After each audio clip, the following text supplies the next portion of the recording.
فرماتا ہے۔ سورہ نازعات کی آیتیں ہیں، بڑی اہم آیتیں ہیں۔ فَأَمَّا مَنْ طَغَىٰ وَآثَرَ الْحَيَاةَ الدُّنْيَا فَإِنَّ الْجَحِيمَ هِيَ الْمَأْوَىٰ۔ بالکل واضح آیت ہے۔ اللہ کا کلام قرآن کہتا ہے کہ جو بندہ سرکشی اختیار کرے گا، سرکشی کا مطلب یعنی جو اللہ اس کے رسول کی ناراضگی میں، نافرمانی میں زندگی گزارے گا اور دنیا کی زندگی کو ترجیح دے گا، اہمیت دے گا، اس کے سامنے ایک طرف دنیا ہے، ایک طرف آخرت ہے، دنیا کی نعمت کو پانے کے لیے وہ آخرت کی نعمتوں کو فراموش کر رہا ہے، اسے بھول رہا ہے اور دنیا کے پیچھے پڑا ہوا ہے، دنیا کو بہتر بنانے اسی کا ہو چکا ہے، اس کی پوری کوشش، اس کا تن من دھن، اس کا دل دماغ ساری کی ساری دنیا کمانے کے لیے لگا ہوا ہے، دین کے لیے، اللہ اس کے رسول کے لیے اس کے دل میں کوئی جگہ نہیں، اس کی زبان پر کوئی ذکر نہیں۔ تو فرمایا جو شخص سرکشی کیا اور دنیا کی زندگی کو ترجیح دیا،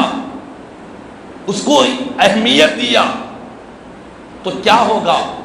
قرآن کہتا ہے یقیناً جہنم اس کا ٹھکانہ ہے، وہ جہنم کے راستے پر جا رہا ہے، دوزخ کے راستے پر جا رہا ہے۔ ایک طرف سرکشی ہے اور دوسری طرف دنیا کی ظاہری زیب و زینت، ظاہری دنیا کی چمک دمک کو دیکھ کر اسی کے پیچھے ہے، اسی کو ترجیح دے رہا ہے، جینا مرنا دنیا ہی کے لیے لگا چکا ہے، اور یہ سمجھ رہا ہے کہ میں دنیا میں آیا اسی لیے ہوں تاکہ دنیا کماؤں، نام کماؤں، شہرت کماؤں، دنیا میں مقام حاصل کروں، صرف یہی مقصد زندگی بنا چکا ہے۔ تو قرآن کہہ رہا ہے کہ اس کا جو ٹھکانہ ہے وہ جہنم، دوزخ کی آگ اس کا ٹھکانہ ہے۔ اور اس کے بعد اگلی آیتوں میں فرما رہا ہے وَأَمَّا مَنْ خَافَ مَقَامَ رَبِّهِ وَنَهَى النَّفْسَ عَنِ الْهَوَىٰ فَإِنَّ الْجَنَّةَ هِيَ الْمَأْوَىٰ۔ قرآن کہتا ہے کہ ایک دوزخیوں کا ذکر تو تم نے سن لیا، اب جنتیوں کی پہچان بھی سن لو، جنتیوں کا راستہ بھی دیکھ لو۔ جنتیوں کا راستہ کیا ہے؟ جنتیوں کی پہچان کیا ہے؟ ان کی شناخت کیا ہے؟ تو قرآن کہہ رہا ہے کہ جو بندہ اپنے رب کے سامنے کھڑے ہونے سے ڈرا، ڈرنے کا مطلب یہ نہیں کہ خدا سے ڈر کر بھاگ جائے، ڈرنے کا مطلب یہ ہے کہ جو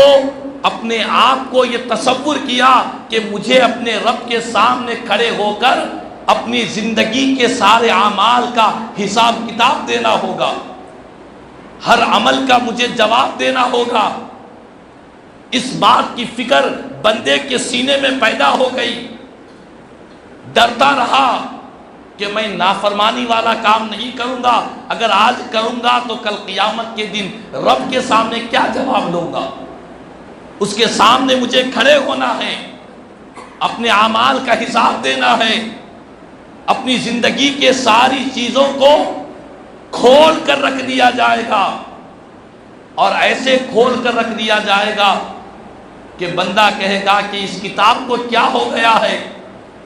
لا یغادر صغیرۃ ولا کبیرۃ الا احصاها، نہ کوئی چھوٹی چیز نہ کوئی بڑی چیز، ہر چیز اس کتاب کے اندر موجود ہے۔ زندگی کا سارا دفتر خدا کی بارگاہ میں پیش کیا جائے گا تو اس احساس کے ساتھ جس نے اپنی ساری زندگی گزاری، اس فکر کے ساتھ کہ مجھے اپنے رب کے سامنے کھڑے ہونا ہے، جواب دینا ہے، اس بات سے وہ ڈرتا رہا اور نیکیاں کرتا رہا، گناہوں سے بچتا رہا۔ اور اگلی آیت نے فرمایا کہ اپنے نفس کو خواہشات سے روکتا رہا، نفسانی خواہشات کے پیچھے نہیں پڑا، نفس کو کنٹرول میں رکھا، قابو میں رکھا۔ فرمایا کہ جو بندہ میرے سامنے کھڑے ہونے سے ڈرا، اور اپنے نفس کو لگام دے کر رکھا، اسے کنٹرول میں رکھا، خواہشات سے روکے رکھا، تو قرآن کہتا ہے یقیناً جنت اس کا ٹھکانہ ہے، جنت کی نعمتیں اس کا انتظار کر رہی ہے، وہ جنت کے راستے پر جا رہا ہے، وہ جنتیوں کی فہرست میں اللہ اسے داخل کرے گا جس نے خوف خدا کے ساتھ اور نفس کو کنٹرول کرتے ہوئے گزارا، خواہشات سے اپنے آپ کو بچایا، تو یقیناً جنت اللہ نے اس کے لیے تیار کر رکھا ہے۔ تو معلوم یہ ہوا اللہ کا کلام قرآن جنتیوں اور جہنمیوں دونوں کے راستے بتلا دیا، فرمایا کہ جو دوزخی رہے گا اس کا کام صرف دنیا کی زندگی کو ترجیح دے گا، اس کا مقصد صرف اور صرف دنیا ہوگی کہ مجھے فائدہ ہونا چاہیے، میں دنیا میں صرف آگے بڑھنا چاہتا ہوں، صرف دنیا کی فکر رہی، آخرت کی نہیں رہی، آخرت کو ترجیح نہیں دیا۔ اور ایک مقام پر اللہ تعالیٰ فرماتا ہے بل تؤثرون الحیات الدنیا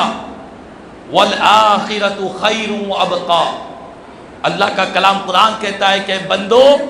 تم دنیا کی زندگی کو ترجیح دیتے ہو، اسے اہمیت دیتے ہو، ایک عمل تمہارے سامنے ہے کہ جس کام کے کرنے سے دنیا کا فائدہ ہے لیکن آخرت کا نقصان ہے، تو تم آخرت کے نقصان کی پرواہ نہیں کرتے، دنیا کے فائدے کو دیکھ لیتے ہو۔ فرمایا کہ تم دنیا کی زندگی کو ترجیح دیتے ہو، اور یاد رکھ لینا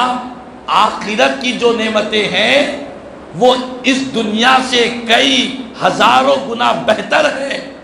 اور آخرت کی جو نعمتیں ہیں وہ ہمیشہ باقی رہنے والی ہے،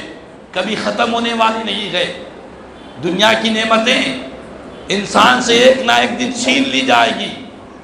نہ انسان کا نام رہے گا، نہ اس کا کوئی وجود برقرار رہے گا، یہ ساری دنیا خود فنا ہونے والی ہے۔ لیکن قرآن میں اللہ فرماتا ہے کہ بندو میں تمہیں جو آخرت کی نعمتیں دوں گا وہ کبھی ختم ہونے والی نہیں ہے، وہ ہمیشہ باقی رہنے والی نعمتیں ہیں، ہمیشہ باقی رہے گی، وہاں نہ کوئی بیماری رہے گی،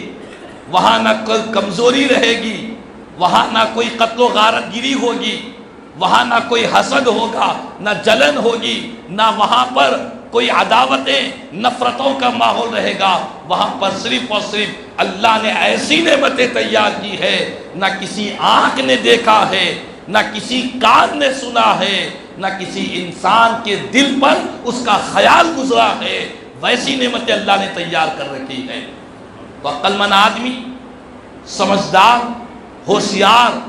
دانا عقل مند آدمی وہی ہے کہ جو دنیا کی زندگی سے بڑھ کر آخرت کی زندگی کو ترجیح دیتا ہے، چونکہ وہاں کی جو نعمتیں ہیں وہ ہمیشہ کی باقی رہنے والی نعمتیں ہیں،